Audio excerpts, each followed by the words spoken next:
The transport ship shuddered as it dropped out of hyperspace near the Zephyrian homeworld. Ambassador Lisa Carter gripped the armrest of her seat and watched through the small viewport as massive alien vessels surrounded their tiny, diplomatic craft. Each Zephyrian warship was 10 times larger than anything humanity had ever built, their crystalline hulls gleaming like deadly jewels against the star-field. Sergeant Jake Morrison sat across from her, his rifle secured but ready. His calm expression never changed even as the alien ships moved into attack formation. Carter had specifically requested him for this mission, not because he was the best soldier in the human fleet, though he was certainly skilled, not because he had the most experience fighting Zephyrians, though he had survived more battles against them than most. She had chosen him because he understood what this mission really meant and what might be required of them both. The communication system crackled to life with harsh alien voices speaking in their clicking, musical language. The universal translator worked slowly, converting their words into something Carter could understand. The message was simple and threatening. They had exactly 10 minutes to dock at the designated port and surrender all weapons. Any deviation from their instructions would result in immediate destruction. Carter looked at Morrison and nodded. He checked his equipment one final time, making sure the small device attached to his belt was functioning properly. To any observer, it looked like a standard military communication unit. The Zephyrians had scanned it twice during their approach and dismissed it as harmless. They had no idea what it really was or what it could do. The docking process was rough and deliberate. The Zephyrians wanted their human visitors to understand who held all the power in this situation. Carter felt the ship slam into the docking clamps with enough force to rattle her teeth. Outside the viewport, she could see dozens of Zephyrian soldiers in their powered armor suits waiting for them. Each soldier was nearly 3 meters tall and carried weapons that could vaporize a human in seconds. As they prepared to leave the ship, Carter reviewed everything that had led to this moment. The war had started 18 months ago when human colonists had unknowingly settled on a world the Zephyrians considered sacred. First contact had been a disaster. The aliens had given humanity exactly 1 hour to evacuate all colonies and return to Earth. When humans asked for more time to relocate millions of people, the Zephyrians had responded with orbital bombardment. Since then, the war had been completely one-sided. Zephyrian technology was centuries ahead of anything humans possessed. Their energy shields could stop any human weapon. Their ships moved faster and hit harder than anything in the human fleet. Their biotechnology could adapt to new threats in real time, making every human strategy useless after the first battle. Worst of all, they seemed to coordinate their entire empire through some kind of instant communication system that allowed them to respond to threats across thousands of light years in minutes. Humanity had lost colony after colony. Earth's population had swelled with refugees from dozens of worlds. The military leaders all agreed that complete defeat was only months away. Some politicians had already begun preparing surrender documents. But Carter had convinced them to try one last desperate option. The Zephyrians had agreed to meet with a human diplomat, something they had never done before with any species they were conquering. The airlock hissed open, and Carter stepped onto the Zephyrian station. The artificial gravity was slightly heavier than Earth normal, and the air had a metallic taste that made her throat burn. Morrison followed close behind, his boots echoing on the strange crystalline floor. The Zephyrian soldiers moved to surround them immediately, their weapons trained on the 2 humans. A new voice spoke through the translators, deeper and more authoritative than the others. The translation came through clearly. They were to follow the escort to the high command chamber immediately. Any delay or deviation would be considered an act of aggression. Carter nodded her understanding and began walking in the direction the aliens indicated, The corridors of the Zephyrian station were unlike anything human architects had ever imagined. The walls seemed to be grown rather than built, curving and flowing in patterns that hurt to look at directly. Bioluminescent panels provided light that shifted colors constantly, creating an almost hypnotic effect. Everything was designed to intimidate and disorient visitors from other species. As they walked, Carter thought about the intelligence reports that had made this meeting possible. For the first time since the war began, human cryptographers had detected arguments in Zephyrian military communications. Different factions within their command structure were disagreeing about something they called the human variable. Some wanted to accelerate the extermination of humanity, while others counseled caution. The word that appeared most often in their encrypted messages was one that translated roughly as fear or uncertainty. Morrison kept pace beside her, his training allowing him to remain alert despite the alien environment. He had read the same intelligence reports and understood their significance. For 18 months, the Zephyrians had treated humans like an infestation to be eliminated with minimal effort. Now something had changed their assessment. Something about human behavior in this war had made them nervous. The escort stopped at a massive set of doors that stretched up into the shadows of the ceiling.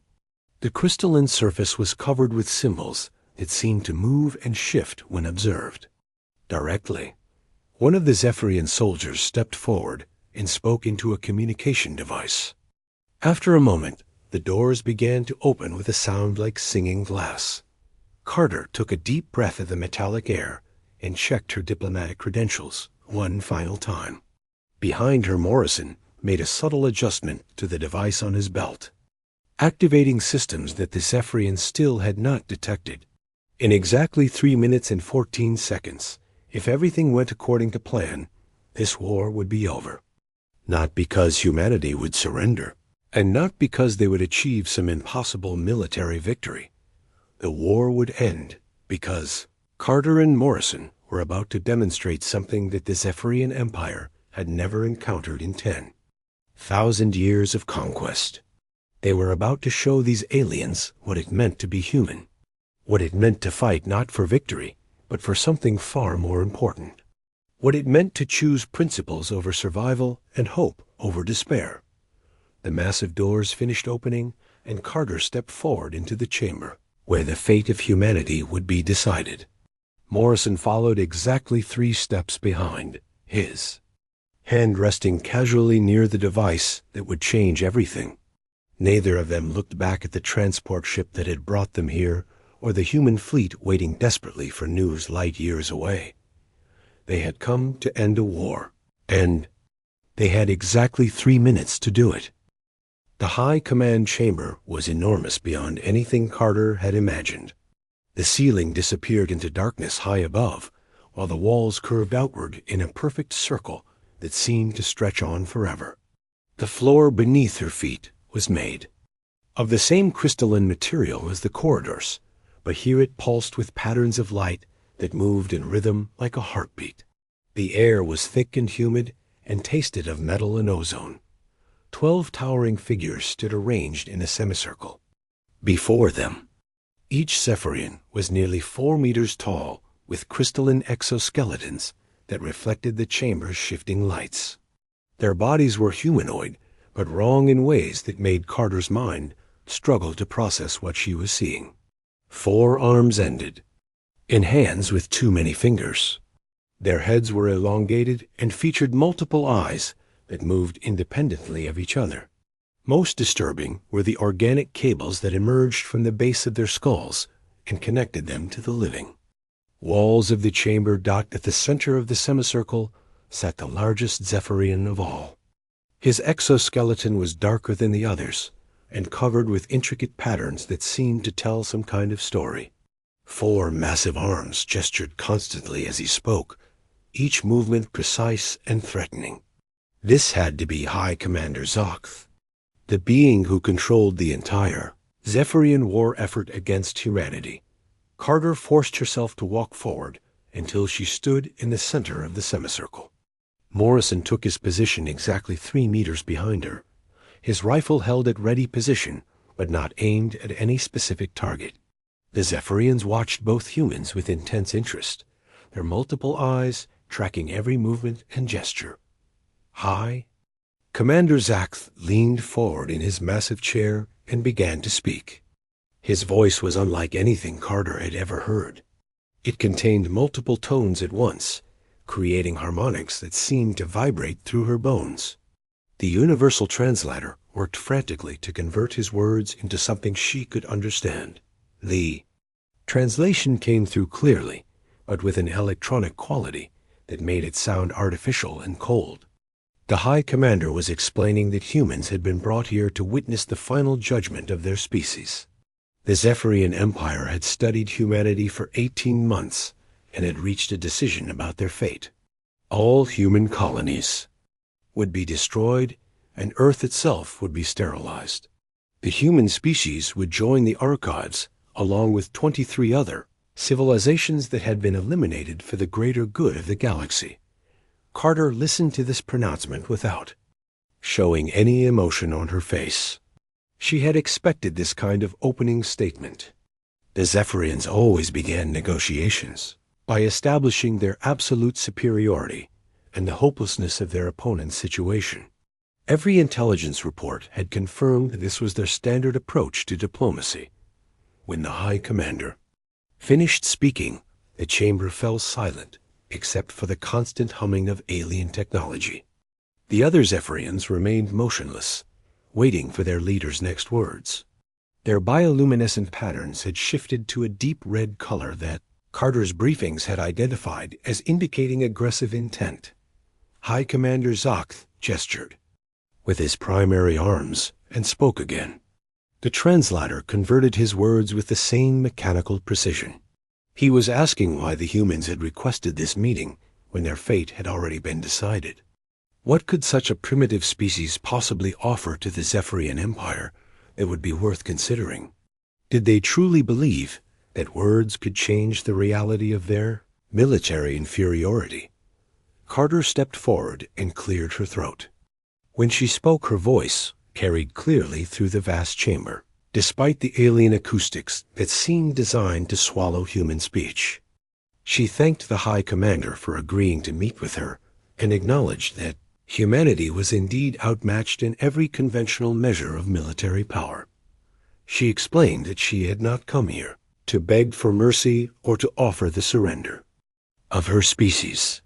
Instead, she had come to discuss something that the Zephyrian Empire had overlooked in their analysis of human capabilities, something that had apparently caused enough concern among their military leaders to create the debates that human intelligence had detected in their communications.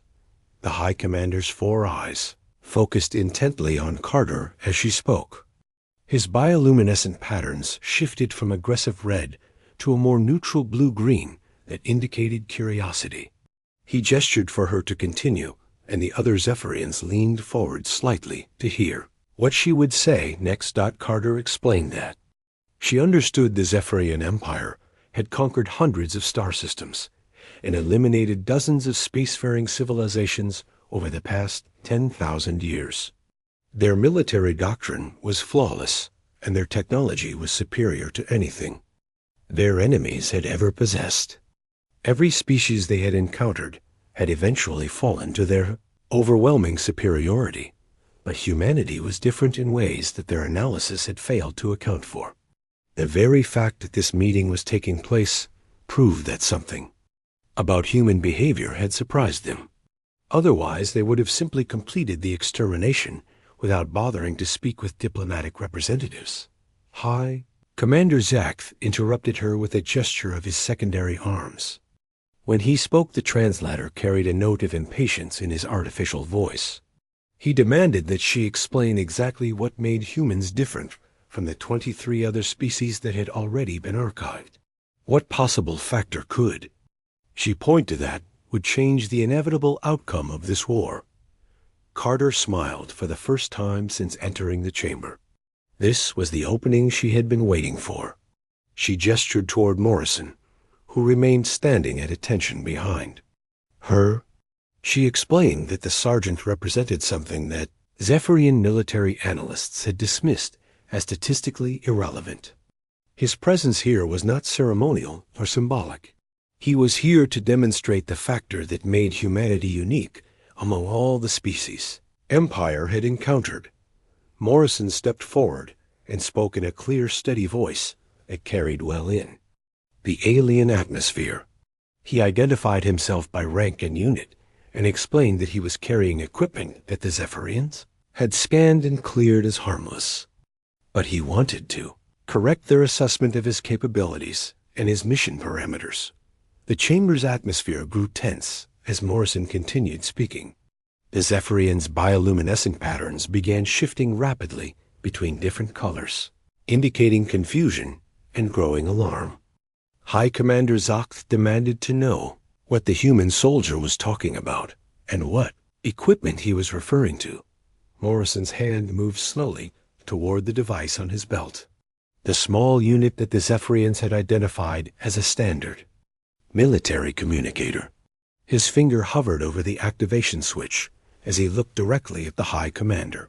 In less than 1 minute, he explained calmly, everyone in this chamber and everyone in the galaxy would understand exactly what made humans different from every other species the Zephyrian Empire had ever faced.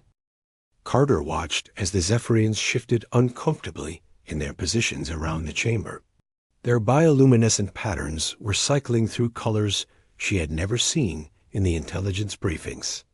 The High Commander's forearms moved in what appeared to be defensive gestures, while his multiple eyes focused on Morrison's hand hovering near the small device.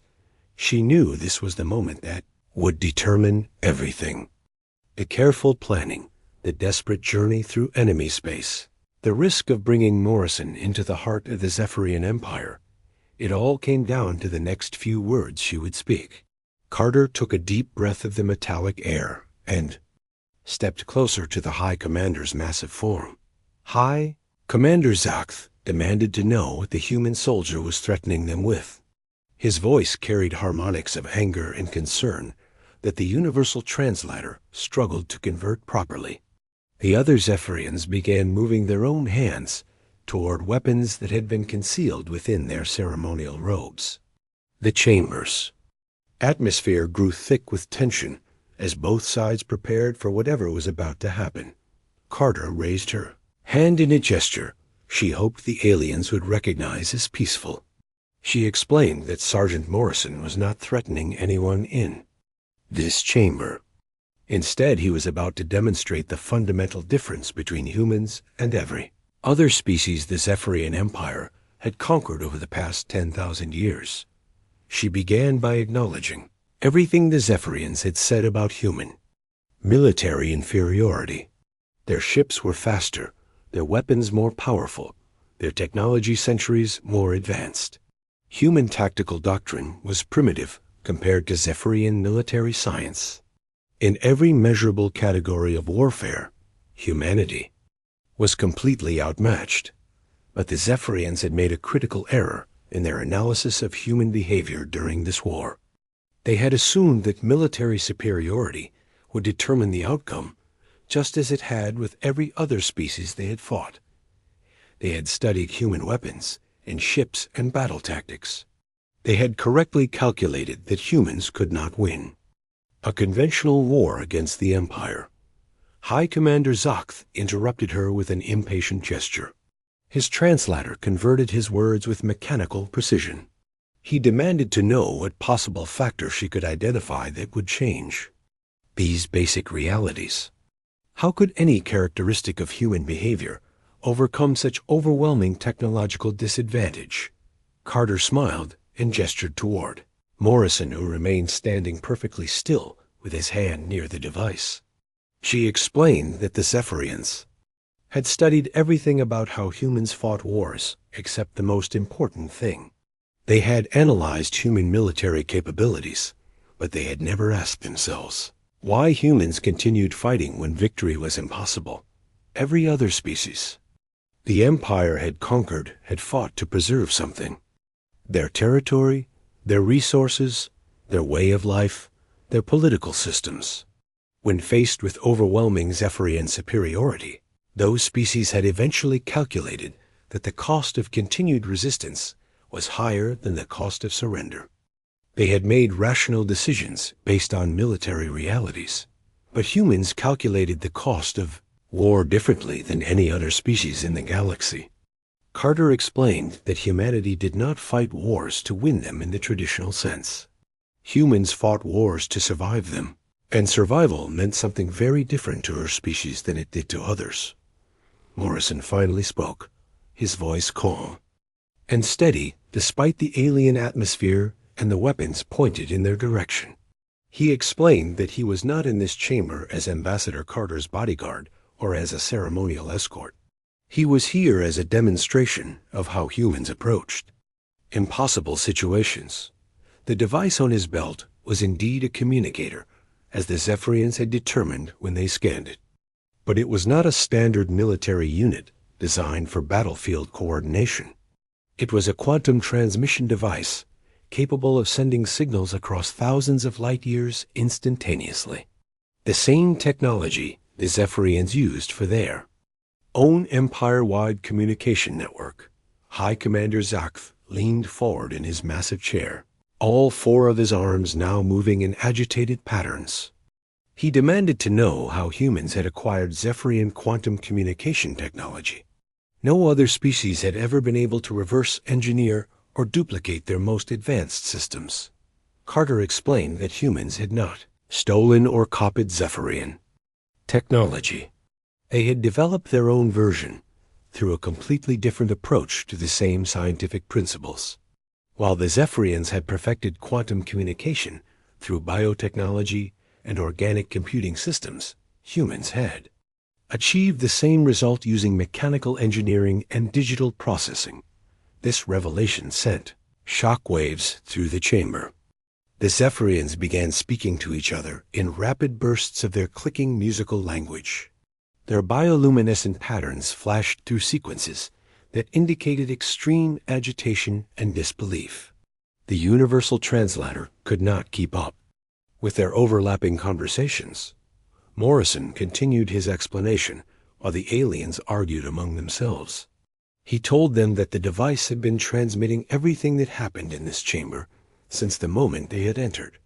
Every word spoken, every gesture made, every decision reached was being broadcast in real time to multiple locations throughout human space. But more importantly, the transmission was also being sent to 43 other locations that the Zephyrians would recognize. The archived worlds where the Empire had relocated the surviving populations of conquered species. The museum cities where defeated civilizations were preserved for study. The research stations where Zephyrian scientists examined the cultural and technological achievements of extinct species. Carter watched as the full implications of this information hit the High Commander. His crystalline exoskeleton began changing color in patterns she had never seen before. The other Zephyrians fell silent as they processed what the humans had just revealed. For 10,000 years, the Zephyrian Empire had maintained control over their conquered territories by ensuring that defeated species believed resistance was impossible. Every archived civilization had been taught that the Empire was invincible and that cooperation was the only path to survival. The conquered populations had accepted their fate because they believed no one would ever successfully challenge Zephyrian authority again. But now 43 defeated civilizations were receiving real-time proof that somewhere in the galaxy, humans were still fighting the Empire. Not only fighting, but confident enough to walk into the heart of Zephyrian space and challenge their commanders directly. The carefully maintained illusion of invincibility was being shattered with every second the transmission continued. High Commander Zakth finally spoke, his voice containing harmonics that the translator identified as fear and uncertainty. He asked Carter what she hoped to accomplish by revealing this information. Did she truly believe that inspiring false hope among the archived populations would save humanity from destruction? Carter's smile grew wider as she prepared to explain exactly what humans hoped to accomplish. and why the Zephyrian Empire should be very concerned about what would happen next. Carter could see the fear spreading through the chamber like ripples on water. The Zephyrians were no longer the confident conquerors who had welcomed her with threats and dismissal.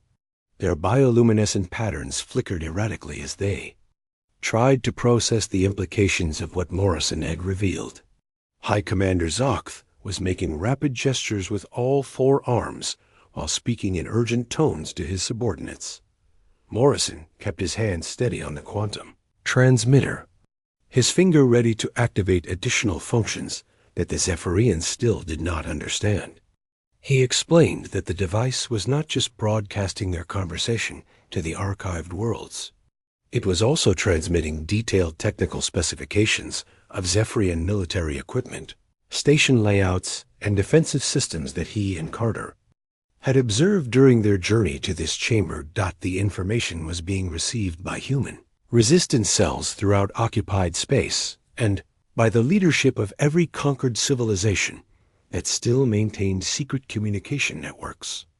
For the first time in decades, the defeated species were learning about Zephyrian vulnerabilities and tactical weaknesses that could be exploited. High Commander Zoth rose from his massive chair with movements that shook the crystalline floor. His voice carried harmonics of rage and desperation as he demanded that the humans cease their transmission immediately.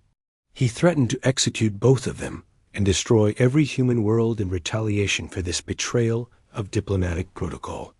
Remained calm as she responded to his threats.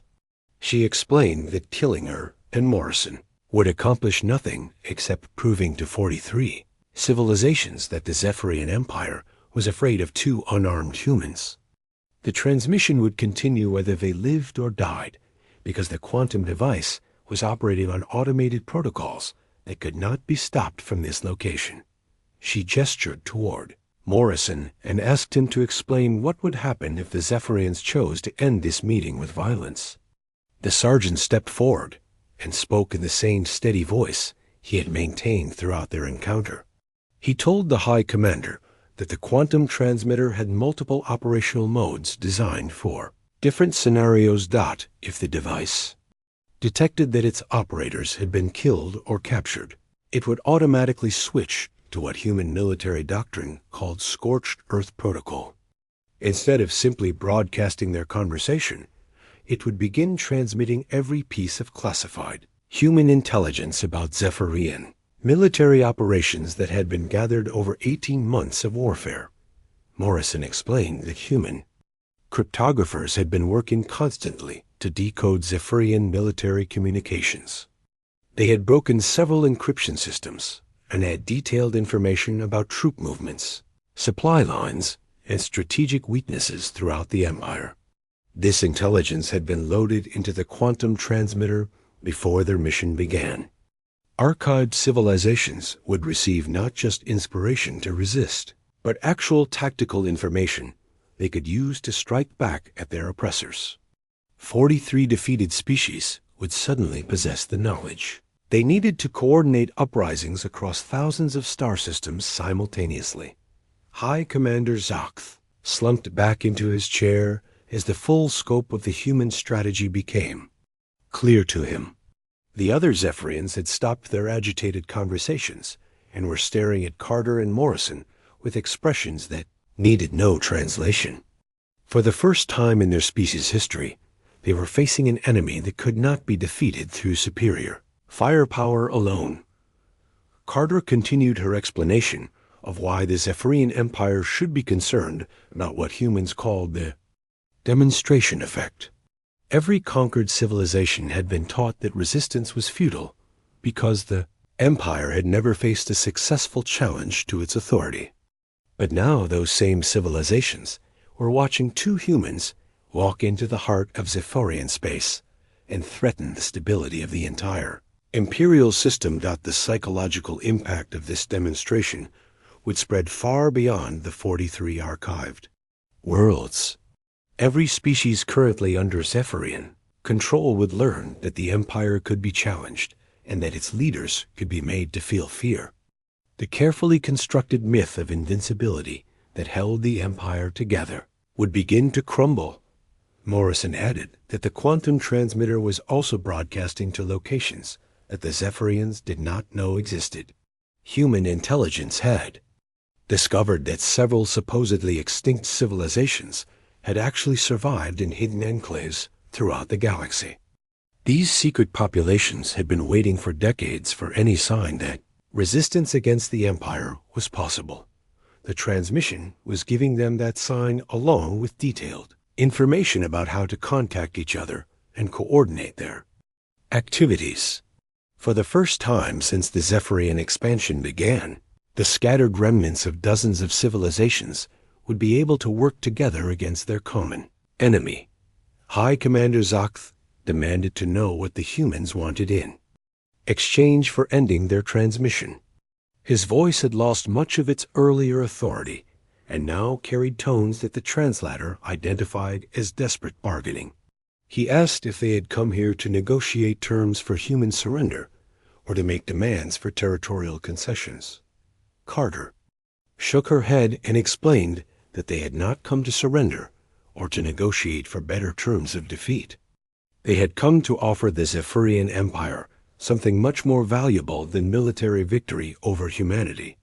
They had come to offer the High Commander a choice that could save his civilization from the consequences of its own success. She told him that the Empire faced a simple decision.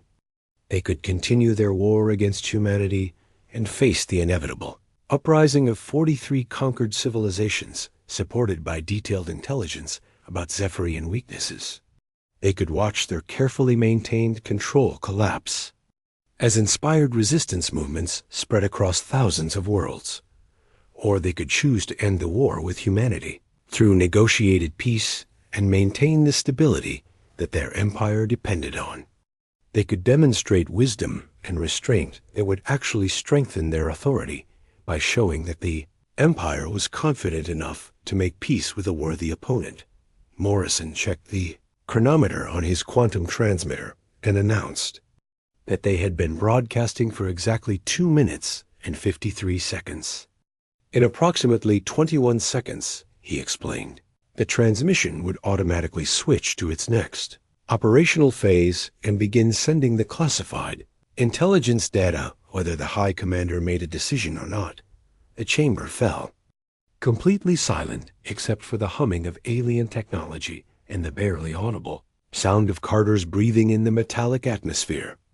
12 of the most powerful beings in the galaxy stared at 2 humans who had just checkmated an empire with nothing but courage and the willingness to inspire others to fight for freedom. High Commander Zakth looked at each of his subordinates and then back at the humans who had accomplished something no military force had ever achieved.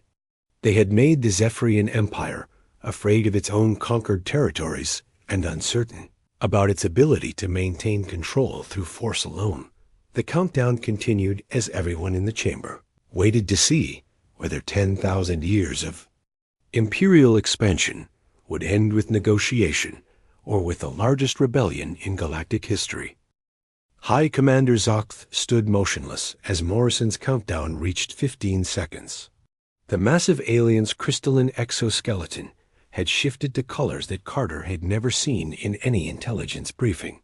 His 4 arms hung at his sides, while his multiple eyes stared at the quantum transmitter that would soon change the fate of his empire forever. The other Zephyrians in the chamber had stopped moving entirely. Their bioluminescent patterns had synchronized into a deep purple. That indicated collective shock and uncertainty. For 10,000 years, their species had solved every problem through superior military force. Now they faced a situation where violence would only make their problems worse. Morrison announced, 10 seconds remaining, in a voice that never wavered despite the enormous pressure of the moment. Carter watched the High Commander's face carefully, looking for any sign of what decision he would make.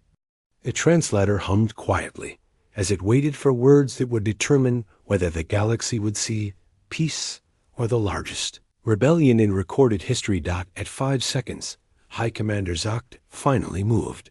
His primary arms gestured in a pattern that Carter recognized from her diplomatic training as a formal request for negotiation. His voice filled the chamber with harmonics that the translator converted into words no Zephyrian leader had ever spoken before. The war was over.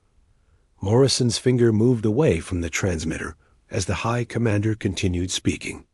The alien explained that the Zephyrian Empire was officially ending all military operations against humanity and requesting immediate ceasefire negotiations. He acknowledged that humans had demonstrated capabilities and strategic thinking that the Empire had failed to anticipate. Carter felt a wave of relief wash over her as the words she had barely dared to hope for filled the alien chamber. But she also knew that this was only the beginning of a much more complex process. Ending the shooting war was one thing, but building a lasting peace would require careful diplomacy and mutual understanding. High Commander, Zoth asked Morrison to explain how the quantum transmitter could be deactivated without triggering the automatic intelligence broadcast to the archived civilizations. The sergeant responded that the device would continue operating until it received specific shutdown codes from human command authority.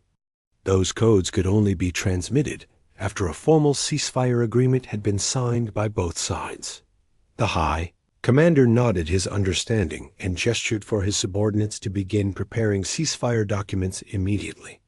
Carter was amazed at how quickly the Zephyrian bureaucracy could move when properly motivated. Within minutes, alien officials were producing treaty frameworks that had obviously been prepared in advance for this possibility.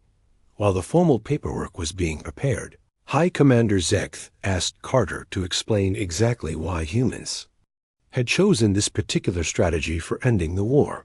He wanted to understand what had made her species think that inspiring rebellions throughout the Empire would be more effective than traditional military resistance.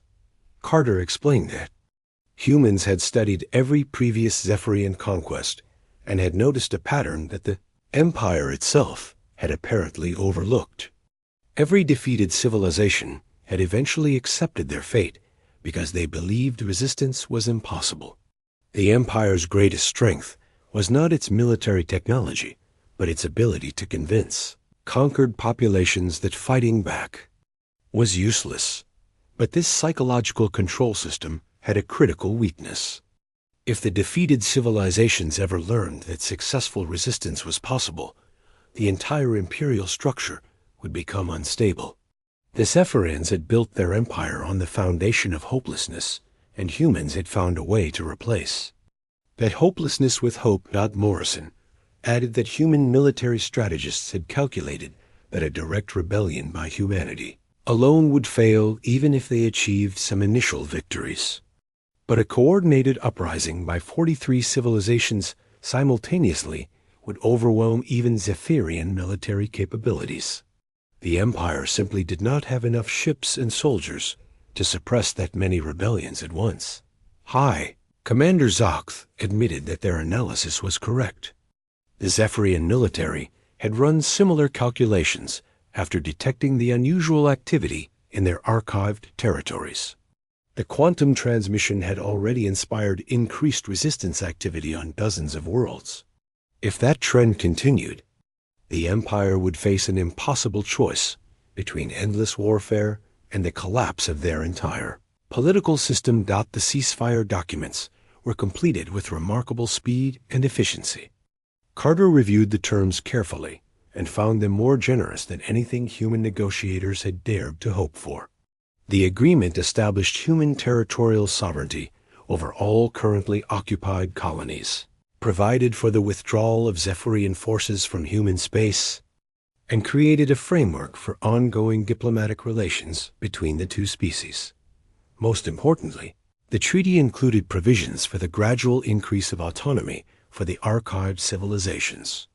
The Zephyrians would begin a process of granting self-governance to the conquered species while maintaining overall imperial coordination for trade and mutual defense. It was not complete independence, but it was a path toward eventual freedom that had not existed before. Morrison deactivated the quantum transmitter only after receiving confirmation that the ceasefire agreement had been transmitted to human command and accepted by Earth's government. The device fell silent for the first time since they had entered the chamber, ending the broadcast that had changed the balance of power in the galaxy. High Commander Zakth approached Carter and Morrison as they prepared to leave the chamber. His translator converted his final words with unusual clarity and emotion. He told them that they had accomplished something no military force had ever achieved. They had defeated the Zephyrian Empire without firing a shot or destroying a single ship. But more than that, they had shown his people something that 10,000 years of conquest had made them forget. They had demonstrated that true strength came not from the ability to destroy enemies, but from the wisdom to recognize when making peace would serve everyone's interests better than continuing to fight. Carter and Morrison walked out of the chamber exactly 3 minutes and 28 seconds after they had entered. Behind them, the Zephyrian High Command was already implementing the largest political transformation in their species' history. The war was over not because humanity had won through superior firepower, but because they had proven that some things were worth fighting for, even when victory seemed impossible. As their transport ship departed from the Zephyrian station, Carter looked out at the massive alien fleet that had escorted them to this meeting. Those same ships would soon be withdrawing from human space as part of the ceasefire agreement. The 18-month nightmare was finally ending, and both species could begin building a future based on mutual respect rather than fear. The war had lasted exactly 18 months and 14 days. It had ended in 3 minutes and 28 seconds because 2 humans had reminded the galaxy what it meant to choose hope over despair and courage over surrender.